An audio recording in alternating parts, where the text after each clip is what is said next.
오랜만에 고속버스를 타고 장거리를 이동해 보았습니다. 원래 저는 기차를 참 좋아하는데요. 일반 고속버스가 조금 더 싸기는 하더라고요. 순천과 저와의 인연은 생각보다 꽤 자주 이어져 왔습니다. 일 때문에 가기도 하고 20대 초중반경엔 여동생과 함께 찾기도 했었죠. 하지만 순천만은 저희 부부에게는 잊을 수 없는 기억을 안긴 곳이기도 합니다. 저희가 순천 여행을 갔던 그날 2014년 4월 16일 저희가 있던 곳에서 머지않은 진도 앞바다에선 아이들이 배에 갇힌 채 가라앉아 가고 있었기 때문입니다. 제가 순천을 다시 찾은 건 5년 만입니다. 저기 굉장히 독특한 관광버스도 지나가네요. 이날 날씨가 굉장히 화창해서 세월호 아이들 생각에 다소 우울하던 마음을 좀 달래주었습니다. 마을 골목길에 자리한 학교 벽에는 이렇게 추억을 떠올리게 하는 벽화와 조형물도 있더라고요. 순천만으로 가기에 앞서서 중앙시장 쪽을 잠시 들러서 산책도 했습니다. 청렴의 상징인 팔마비도 봤네요. 순천을 찾은 건 만화 황금장순이의 배경지이기 때문입니다. 황금장순이는 순천만에 사는 짱뚱어와 겨울철새인 흑두루미를 주인공으로 삼은 작품으로 영화감독이자 동화작가인 장현필 작가님이 스토리를 쓰고 항마을 사람들 도바리의 타경호 작가님이 만화로 그린 작품입니다. 순천은 짱뚱어와 두루미 등을 상징물로 내세우고 있는데요. 얘들이 순천만 습지를 상징하기 때문입니다. 지도를 보면 순천은 여수 앞 광양 서편에 자리하고 있는데요. 이곳들은 사실 알아주는 공업지대죠. 그래서 그 옆 동네인 순천에도 공장지대가 들어서려 했는데 습지다 보니까 배수가 안 되어서 홍수 피해가 곧잘 일어나는 바람에 갈대밭을 몽땅 밀어내고 갯벌을 파서 없애려던 때가 있었습니다. 이게 1990년대 초반인데요. 시민단체가 반발하면서 순천만 습지의 중요성이 대두되었습니다. 그리하여 생태조사 끝에 습지와 갯벌의 가치가 재조명되었습니다. 황금장순이는 바로 이러한 습지 보전에 얽힌 치열한 투쟁의 역사를 우화처럼 표현하고 있는 작품입니다. 기회와 더불어서 습지에 사는 다른 생물들과 함께 힘을 합쳐서 깡패 갈매기 부대를 무찌르는 모습은 정말 많은 점을 시사하죠. 그래서 이 황금장순이는 환경보호만이 아니라 순천만의 과거와 현재가 시사하는 바를 전달하는 만화이기도 합니다. 그 어느 날 자고 있는데 전화가 왔더라고요. 네. 뭐 얘기를 하는데 그분이 이제 그 순천 뿔인데, 그러니까 순천을 배경으로 한 이야기가 있는데 이거를 이제 만화로 하고 싶다. 그래서 이제 저도 이제 궁금하고 그래서 예, 좋습니다. 그랬더니 이제 뭐 그분께서 이제 서울로 올라오시겠다고, 그때 제가 이제 서울에 있을 때인데 뭐 며칠 후에 오셨더라고요. 오셔갖고 이제 찻집 가서 이제 그분이 이제 그 영화도 하시고, 그러니까 시나리오도 쓰시고 영화 감독도 하시고 또 동화도 쓰시는 이제 분이셨거든요. 장현필 감독님이라고요. 그러니까 그분하고 이제 얘기를 하는데 그날 이제 시나리오를 보여주시더라고요. 그리고 그분이 이제 가셨고, 나중에 제가 이제 시나리오를 읽는데 원래 제가 이제 그 남의 글을 받아서 이렇게 그림을 그려본 적이 없거든요. 제가 혼자 다 이제 그림을 다 했었는데 이제 그런 두려움은 이제 있었는데 막상 이제 그 글을 읽다 보니까 글이 와닿더라고요. 그리고 이게 그림도 그려지고요. 그래서 아, 재밌겠네. 그래서 제가 또 다시 연락해서 합시다. 그래서 이제 시작을 하게 된 거였습니다. 순천하고 인연은 전혀 없어요.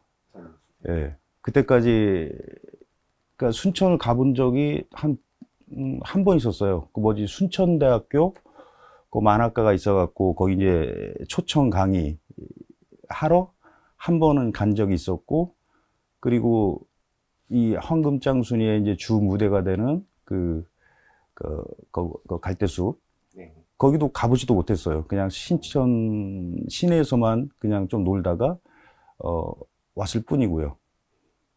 근데 뭐 역사적으로는 이제 우리가 뭐 그 여순 사건 뭐 그런 걸 통해서 이제 그러니까 순천에 대한 관심은 있었죠. 예. 아무튼 순천과 저거는 뭐 이게 닿는 부분은 없었습니다. 그러니까 이제 제가 이제 이 황금장수리를 이제 그려야겠다 마음을 먹고, 그러고 제가 이제 순천을 내려갔어요. 직접 내려가갖고 그 감독님하고 같이 그 시나리오 속 배경이 있는 곳을 다 다녔죠. 그게 꽤 오래된 얘기인데 제 기억에 그날 되게 더웠거든요. 뭐 그늘도 없는 곳으로 막 돌아다니면서 되게 좀, 거기 그늘 없어요. 예, 좀 힘들었던 기억 있었고, 그리고 그때 갔을 때가 이제 여름이었는데, 너무 좋더라고요. 네. 아무튼 덥긴 더웠는데, 그 뻘색도 너무 좋았고, 네. 그리고 특히 이제, 그 황금 짝순이를 보면은 그 저녁 노을이 많이 나오거든요. 그때 이제 노을을 보는데, 세상에 이렇게 아름다운 노을이 있구나. 그걸 그때 처음 이렇게 느꼈던 것 같아요. 그래서 아무튼, 그 취재는 나름대로 이제 많이 했던 것 같아요. 직접. 그 한 이틀 다니면서요. 그 황금정순이도 이제 그 만화 내용을 보면 어떤 약자들 이야기거든요. 그리고 약자들 이야기면서도 어떤 역경과 어려움을 이겨내고 그 어떤 자연적인 재해 또 어떤 그 외부로부터의 어떤 이제 그 침입 이제 그런 것들을 이제 극복하고 그리고 내부적으로 서로 이제 어떤 이제 사랑으로 승화하는 이제 그런 내용이거든요. 어쩌면 그게 우리나라 그 특히 남도에 그 아픈 역사들이 많잖아요. 이제 그것과도 연관시킬 수 있겠다는 생각을 했었어요. 아무튼 취재를 하면서 처음 본 이제 그 모습들이니까 그 갈대 그리고 그 뻘 사이에 그 짱둥어 튀는 모습 그것도 처음 봤고요. 그리고 그 노을 그리고 노을 졌을 때 그 바다에 그 붉게 물든 그 금빛 그 모습들이 되게 인상적이었고요. 그리고 또 취재를 하면서 이제 그 장 감독님께서 그런 말씀하시더라고요. 자신은 이제 이 황금짱순이 글을 쓰면서 원래 그 짱뚱어 탕이라고 그쪽 쪽에서는 이제 아주 그 보양식으로 이제 많이 먹는 음식인데 그분은 이제 이 황금짱순이 글을 쓰면서 자기는 이제 짱뚱어 탕을 안 먹는다. 그래서 그 말을 하셔갖고 사실 그때 내가 그 짱뚱어 탕을 먹고 싶었거든요. 근데 차마 이제 얘기를 이제 못 꺼냈죠. 근데 사실 그 전에 제가 짱뚱어탕을 서울에 파는 데가 있어갖고 몇 번 먹은 적이 있었는데 저도 이제 그 황금 짱순이를 이제 그림으로 완성을 하고 난 후부터는 저도 그걸 못 먹겠더라고요. 아까 말씀하신 그 섬 이름, 그거 올라가면 용산 전망. 용산 전망대. 거기 좋았어요. 그 순천에 가시면은 일단 그 갈대숲과 그리고 용산 전망대 그 특히 이제 노을이 질 때 가야 돼요. 거기 노을 질 때 가서 그 붉게 물든 하늘과 그리고 황금빛으로 출렁이는 바다 그리고 그 바다 황금 바다 물줄기를 이렇게 거슬러 올라가는 작은 배 그것만 봐도 아무튼 굉장히 마음의 평화와 행복을 느낄 수 있을 것 같아요. 그 황금 짱순이는 그러니까 어떤 이제 성장 소설처럼 어떤 성장 만화거든요. 짱순이라는 어떤 이제 작은 그리고 성장을 하면서 점점 강해지고 그리고 뭔가 자아를 깨트리고 그리고 어려움을 닥칠수록 더 강해지고 그런 것들이 이제 요즘 우리한테 특히 이제 젊은 청년 그리고 그 아래 이제 학생들한테도 이제 그런 정신이 조금 더 필요하지 않을까 그런 생각을 했습니다. 앞으로도 이제 더 어려운 일이 더 많이 수많은 어려움들이 닥칠 텐데 마치 뭐 파도가 계속 오듯이요. 이제 그런 것들에 한 번에 이제 굴하지 말고 이걸 견디면 또 더 큰 파도가 오고 또 건너가고 그러다 보면 이제 자기의 꿈들이 이제 서서히 이제 드러나고 이제 이루어지겠죠. 그런 의미에서 황금짱순이는 어떤 희망을 주는 이제 만화인 것 같습니다. 네, 순천만에 도착했습니다. 일단 입구 쪽에 왔는데요. 순천 터미널 쪽에서 버스를 타고 다시 이쪽으로 좀 들어왔습니다. 생각보다 가까워서 좀 깜짝 놀랐습니다. 왜냐면은 제가 20대 초반 때 여동생과 같이 이쪽에 올 때는 정말 고생해서 왔었거든요. 밤기차를 타고 순천역에 떨어져서 거기에서 다시 그 택시를 타고, 그때는 또 새벽에 또 여기까지 버스가 오질 않더라고요. 해가지고 일단 와서 뭘 어디로 봐야 되는지 알 수가 없었어요. 그때 당시에는 이게 순천만 국가정원이라고 하는 그런 이름으로 지금처럼 이렇게 꾸며져 있지 않았고, 뭐가 돼 있는 것도 없었기 때문에, 아, 여기가 무진기행 무대기도 하다. 그리고 굉장히 습지가 좋다, 풍경이 좋다라고 하는 건 알고는 있었지만은, 그 이외의 정보는 전혀 없는 상태에서 한번 와봤다가 아침에 대체 이걸 어디로 가야 돼라고 하는 것 때문에 정말 한창 헤맸던 기억이 납니다. 지금 그 이후에 또 와봤었을 때는 나름대로 잘 꾸며져 있는 거에 깜짝 놀라기도 했는데요. 그래서 이번에도 다시 왔습니다. 오랜만이네요. 평일입니다만 상당히 지금 여기 와서 구경하려고 하는 학생들 등등으로 인산인해를 이루고 있습니다. 버스가 잔뜩 있네요. 자, 그럼 매표소를 찾아서 한번 들어가 보도록 하겠습니다. 순천만 국가정원은 2013년에 순천국제정원 박람회가 열렸던 곳입니다. 순천만 습지 근처에 조성된 거대한 정원인데요. 정원이라고 하는 주제에 맞춰서 정원이 보여줄 수 있는 다양한 모습과 정취를 만끽할 수 있습니다. 표는 습지 쪽 입장권 노릇도 하기 때문에 버리면 안 됩니다. 지금은 돌아가신 신현복 선생의 글씨가 보입니다. 대한민국 제1호 국가정원이라고 하는 표식이 있지요. 볼 게 참 많은데, 저는 일단 시윤의 정원부터 보고 그 다음에 바깥의 정원들을 둘러본 후 순천만 습지 쪽으로 향하기로 했습니다. 시윤의 정원은 말 그대로 실내에 조성해 놓은 정원입니다. 식물원 같아 보이기도 하지만 그 안에 우리 조상들이 어떻게 정원을 조성했었나라고 하는 걸 보여주는 구성인데요. 실내에서 식물을 재배하는 시설도 있었습니다. 이런 시설을 이용해서 극지에서도 채소를 먹는다는군요. 출발하기 전에 상당히 걱정을 했습니다. 왜냐하면은 굉장히 추웠거든요. 지금 10월 초순에 가까운 시기인데 굉장히 추워가지고 이대로 갔다가는 지금 제대로 보지도 못하고 그러는 거 아니야. 심지어 지금 남쪽에서는 지금 타이밍이 어떤 상황이냐면은 일본 쪽으로 지금 태풍이 가고 있어요. 그래서 아무리 일본 쪽으로 가고 있다 하더라도 워낙 태풍이 크니까 약간 영향이 있지 않을까 싶었는데, 일단 정말 구름 한 점도 없는 그런 날씨인데다가 덥습니다. 굉장히 덥네요. 나름대로 만반의 준비를 하고 왔다라고 하는데 그 만반의 준비가 저를 지금 잡아먹고 있습니다. 너무 더워요. 반대로 얘기하면은 정원 구경하기는 정말 좋습니다. 햇살도 좋고 따뜻하기도 하고 풍경도 좋고, 그래서 그런지 지금 335 지금 나이 드신 분들, 젊은 사람들, 그리고 어린이들 소풍하러 많이 온 것 같아요. 국가정원 이렇게 구경한 다음에 이제 쭉 걸어가다 보면은 이것저것 있고, 그와 좀 더 가면은 이게 습지가 나옵니다. 네, 습지 쪽으로 이동을 해보도록 하겠습니다. 습지로 향하기에 앞서서 국가정원의 하이라이트이자 상징인 호수정원을 봅니다. 호수 한가운데에 언덕이 조성되어 있는데요. 중앙의 나무다리가 순천을 가로질러서 바다로 나아가는 동천을, 중앙의 봉화 언덕을 비롯해서 각 언덕들이 순천의 산을 상징한다고 하네요. 나무다리로 형상화한 동천을 따라서 순천과 순천만을 형상화해 놓은 셈인데, 순천만의 온전한 보존을 기원한다고 합니다. 개중에 봉화 언덕을 올라가 보았습니다만 나선형 구조로 산책로가 조성되어 있는데요. 그 다리를 건너서 돌아 올라오게 되어 있는데, 멀리서 보면 사람이 올라가는 풍경까지 합쳐서 그 자체가 마치 미술품 같습니다. 이날 또 유난히 날씨도 좋아서 색채가 정말 예술이었어요.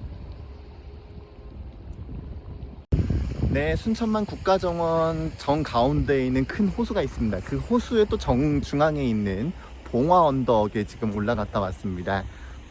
여러 가지 언덕을 지금 형상화를 해놓고 있는데, 상당히 산책 코스로도 굉장히 좋지만은 아기자기한 듯 하면서도 굉장히 사실은 거대한 그런 언덕의 정취를 느낄 수 있습니다. 날씨 좋은 날 오니까 정말 이 색채도 그렇고 풍경도 그렇고 그 물에 반짝이는 그 햇살도 그렇고 굉장히 이채롭습니다. 특히나 이 봉화 언덕 같은 경우는 따라서 이렇게 쭉 걸어오시다 보면요, 제일 높은 위치에 있는데 다른 언덕들도 그렇고 순천만 국가정원 그 풍경을 한눈에 볼 수 있다라고 하는 점에서 굉장히 좋은 곳이라고 생각이 됩니다.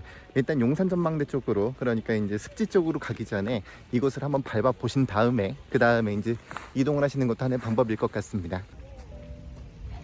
정원 곳곳은 유명한 미술품을 형상화한 조형물이 잔재미를 줍니다. 진주 귀걸이를 한 소녀나 이삭 줍는 사람들이라든지 말이죠. 다리 시작과 끝을 상징하는 발과 머리도 굉장히 이채롭습니다. 몇몇 국가들의 상징적인 정원 풍경을 재현해 놓은 곳도 있습니다. 대표적으로 베르사유 궁전 앞을 형상화한 프랑스 정원이라든지 말이죠. 또 대륙의 기상을 느낄 수 있는 중국 정원도 있습니다.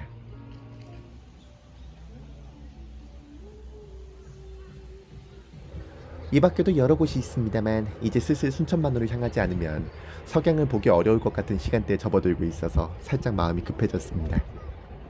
동천변에 핑크뮬리가 참 아름답게 피어 있더라고요. 그래서인지 연인들이 정말 335 사진 찍느라 여념이 없었습니다. 이제 꿈의 다리라고 하는 이 다리를 건너야 순천만 쪽으로 향할 수 있습니다. 이곳은 세계 최초로 물 위에 떠있는 175m짜리 다리 미술관이라는군요. 16개 나라 어린이들이 그린 3인치 타일 그림 14만 장이 전시되어 있습니다. 3인치는 이 다리를 디자인한 작가분께서 유학 시절 미술가의 꿈을 키우면서 스케치 연습을 하던 규격이라고 하는데요. 그 자체로 아이들의 작품을 통해서 여러 메시지를 전달하고 있는 것 같습니다. 꿈의 다리를 건너서 순천만 동천 산책로로 접어들었습니다. 차로 올 땐 못 봤던 풍경인데요. 여기 올 땐 조금 특별한 탈 것을 이용해 보았습니다. 네, 순천만에 예전에 왔을 때는 차로 움직였습니다. 그 예전이라고 하는 게 20대 때 말고요. 나중에 다시 왔을 때는 국가정원 쪽하고 순천만하고 사이 이렇게 차로 움직여서 그렇게 뭐 멀다고 생각을 못 했었는데, 이게 지금 차를 안 몰고 이동을 하려고 하니까 국가정원 쪽에 버스로 온 다음에 거기를 한 바퀴 돌고 그 다음에 거기에서 순천만 그 습지 쪽으로 가려니까 멀어요. 굉장히 멉니다. 그래서 어떻게 가야 되지?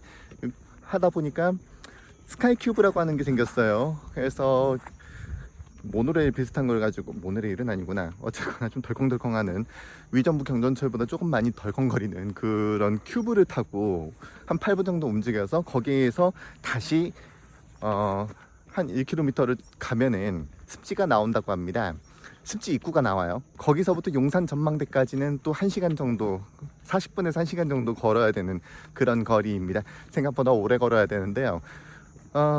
어쨌거나 스카이큐브를 타고 이동한 다음에 거기서 1km 정도 생각보다 좀 걸린다라는 생각이 듭니다만은, 덕분에 차로 왔을 때는 보지 못했던 공간을 보게 되었습니다. 뭐냐, 저기 방금 전에 제가 다녀왔는데요. 문학관입니다. 순천에서 난 그 작가 두 분의 그 공간이 마련되어 있습니다. 전시 공간이 마련되어 있고, 초가집에다가 이렇게 작가님 두 분의 연보라든지 물품이라든지 이런 것들을 전시를 해놨어요. 각각 한 작가분씩. 오세아메 작가님하고 무진기행 작가님 있죠. 이런 식의 방식도 괜찮구나라는 생각을 했습니다. 뭐 크게 지어서 거기 몰아넣는 것도 하나의 방법이지만은, 이렇게 공간을 하나 따로따로 주어서, 공간이 넓으니까 가능한 거겠지만요. 어쨌든 그런 것도 괜찮은 것 같습니다. 자, 그럼 저는 지금 쭉 걸어서 순천만 습지 쪽 입구로 향하도록 하겠습니다. 이제 정말 내쳐 걸어야 됩니다. 지금까지도 걸어왔지만요. 걷다 보면 이런 친구를 만날 수 있습니다. 둘이라고 하는 이름을 지닌 두루미 캐릭터입니다. 황금짱순이는 짱뚱어가 주역이지만 순천만 습지의 또 다른 주인은 사실 이 철새인 두루미입니다. 두리를 통해서 습지 버전을 얽힌 역사를 알 수 있게 스토리텔링을 한 게 굉장히 인상 깊습니다.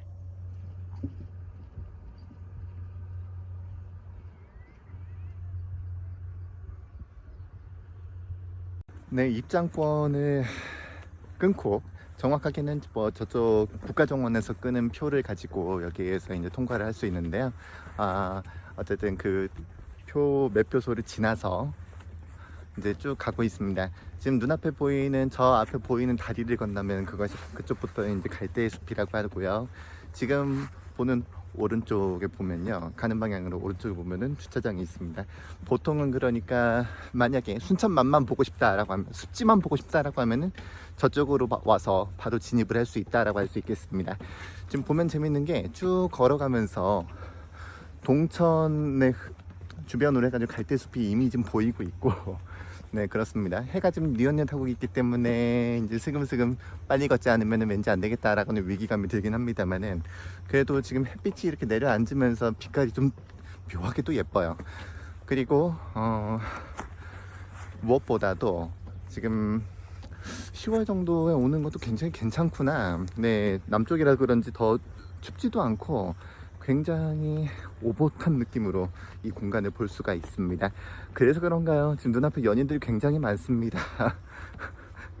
아, 연인끼리 온 사람이 굉장히 많습니다. 부부끼리 온 사람도 있어 보이지만 연인들도 굉장히 많아 보이고요. 네, 굉장히 알콩달콩한 모습들이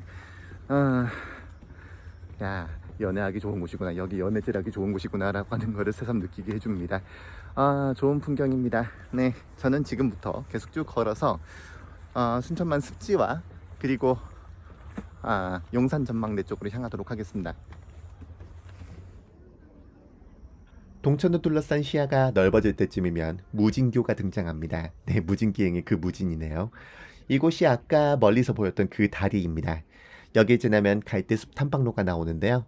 순천만 습지의 상징적인 풍경이죠. 사실 오늘의 최종 목적지인 용산 전망대는 노을을 보러 가는 곳이지만 순천만 하면 생각나는 풍경으로는 이곳을 떠올리는 분들도 많습니다. 여기까지만 보고 가는 분들도 많아요. 왜냐하면 산을 오르기가 힘드니까요. 갈대숲이 아직 완전하게 연결진 않았는데 걷기에는 10월 초중순이 좋은데 사실 10월 말쯤 되었을 때 풍경이 더 좋은 모양입니다. 하지만 어쨌든 떨어져가는 햇살을 받아서 금빛으로 빛나는 갈대숲 풍경이 참 좋네요. 겨울이면 두루미들도 찾아와서 또 다른 절경을 보여준다고 하죠. 잠시 조용히 감상해 보실까요?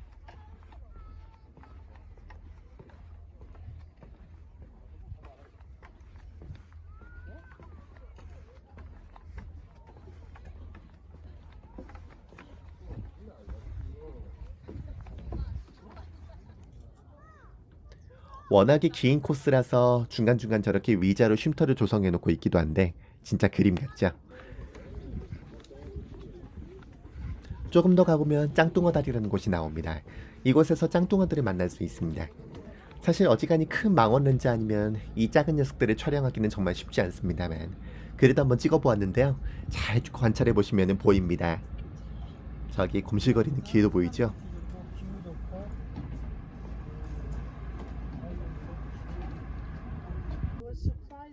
마침 뻘로 물이 밀려 들어오는 시간대였습니다. 이게 배가 지나가서 그런 게 아니에요. 자연이란 정말 신기하죠. 근데 그렇다는 건 바다 쪽에서 만조가 가깝다는 이야기니까 이제 정말 서둘러야 됩니다.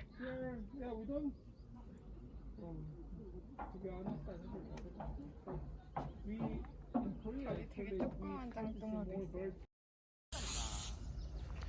자, 용산 전망대로 가는 길입니다. 여기를 지나서 편도로 한 2, 30분 정도 산행을 해야 됩니다. 산에 가기 전에 화장실에는 꼭 들러야 됩니다. 뒤에는 화장실이 없거든요.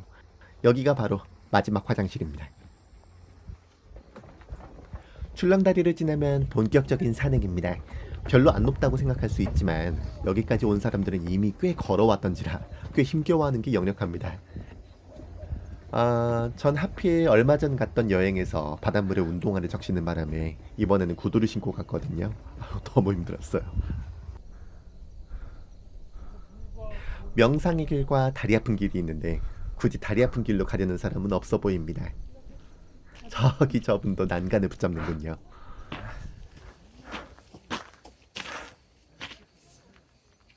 용산 전망대 700m. 예. 저만치 해 떨어져 가는 게 보입니다. 자, 이제 해가 정말 본격적으로 떨어지기 시작합니다. 마음이 급합니다. 저는 이 즈음에서 순천 시내와 국가정원을 돌아보면서 느긋해했던 저 자신을 꽤 원망하게 되더라고요. 최종 목적지 전에도 이렇게 중간중간 간이 전망대가 있습니다. 지금 보시는 풍경도 간이 전망대에서 찍은 거예요. 아직 끝이 아닙니다. 하지만 해는 정말 거의 다 떨어졌죠. 잠깐만, 소리가 절로 나오기 시작합니다.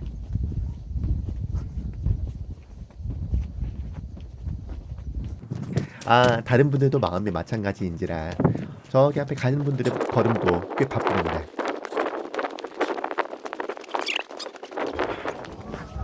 자, 그리하여 도착을 했는데요. 드디어요. 도착하는 순간에 들려오는 누군가의 카운트.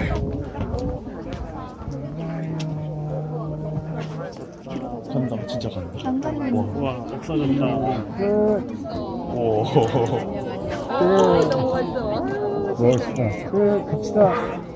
아니 정말 도착한 순간에 해가 쏙 들어갔습니다. 소리가 절로 나오더라고요.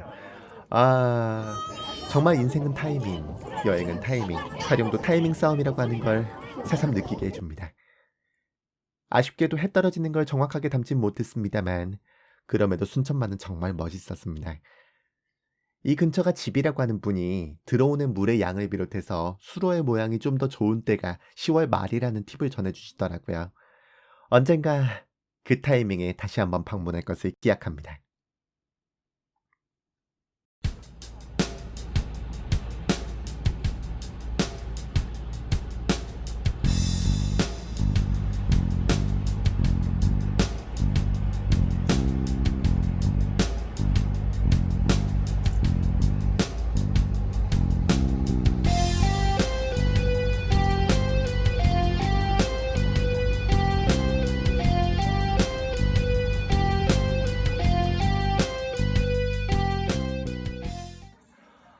다음 날에 여수로 가는 일정이 있어서 그래서 순천역을 갔었는데 그쪽에 농수산품 파는 그 매장이 있었습니다. 거기에 짱순이 빵이 있더라고요. 저 깜짝 놀랐습니다.